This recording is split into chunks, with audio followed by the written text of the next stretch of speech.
Donc ici on est à Paul Brousse dans le service de soins suite et réadaptation Alzheimer et UCC, unité cognitivo-comportementale Alzheimer.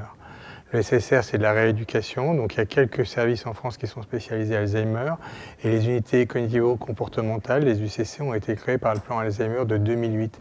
Ce sont des unités spécifiques pour accueillir des malades avec des troubles du comportement. La maladie d'Alzheimer, c'est une maladie qui est assez rare avant l'âge de 65 ans. C'est la forme qu'on dit sporadique et plus on avance en âge et plus le risque augmente. Au départ, c'est les troubles de la mémoire. Mais c'est une maladie qui atteint le langage, qui atteint les gestes, qui atteint la reconnaissance. L'évolution, c'est vers une perte d'autonomie qui peut être globale. Sur Paul Brousse, on a toute la filière, donc avec au départ la consultation mémoire. Ce sont des consultations labellisées par l'ARS. Une fois que le patient est vu en consultation mémoire, il est adressé soit par son médecin généraliste, soit par la famille. L'idée, c'est qu'il puisse rester le plus longtemps possible à la maison. On fait un bilan en hôpital de jour, un bilan neurocognitif avec une neuropsychologue, une prise de sang biologique, et une IRM cérébrale et une évaluation médicale. Donc, quand ils ont une maladie diagnostiquée, ils sont suivis régulièrement tous les 6 mois.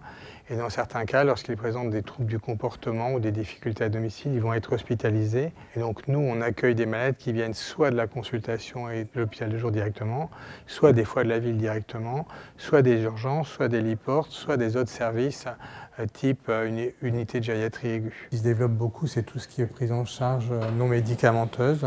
Et donc tout ce qui est musicothérapie, thérapie avec les animaux, puis la rééducation manuelle, la stimulation cognitive. En tant qu'éducateur d'activité physique adaptée, mon rôle c'est de prendre en charge les patients et de travailler avec eux plutôt la partie physique. On fait de la marche, des parcours avec des obstacles pour travailler l'équilibre aussi, parce que notre principal but c'est d'éviter les chutes. Et comme c'est des mouvements qu'on fait à répétition avec eux, le but c'est vraiment qu'à la fin de 1-2 semaines, ils puissent le faire de manière involontaire. Notre rôle, c'est de trouver la solution pour qu'ils soient le mieux dans leur quotidien. Donc autant dans la rééducation, dans la réadaptation ou dans la compréhension de leur comportement. On fait beaucoup de mise en situation parce que c'est beaucoup plus significatif pour eux. Par exemple, aller aux toilettes, manger, donc couper sa viande. C'est toute une rééducation parce qu'il y en a qui ont des problèmes de motricité au niveau des doigts. Il y a beaucoup d'hétéroagressivité entre certains patients dus à leurs troubles cognitifs.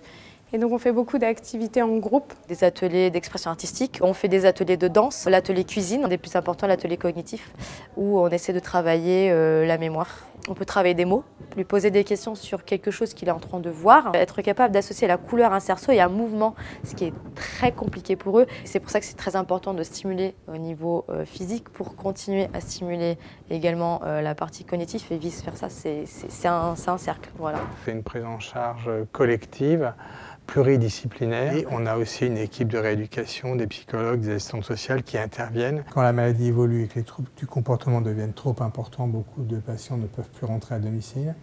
Et donc à ce moment-là, il faut les orienter soit vers des EHPAD, soit sur les soins de longue durée. Donc nous, ici, on a 2 unités de soins de longue durée qui sont des unités sécurisées et adaptées pour les malades d'Alzheimer.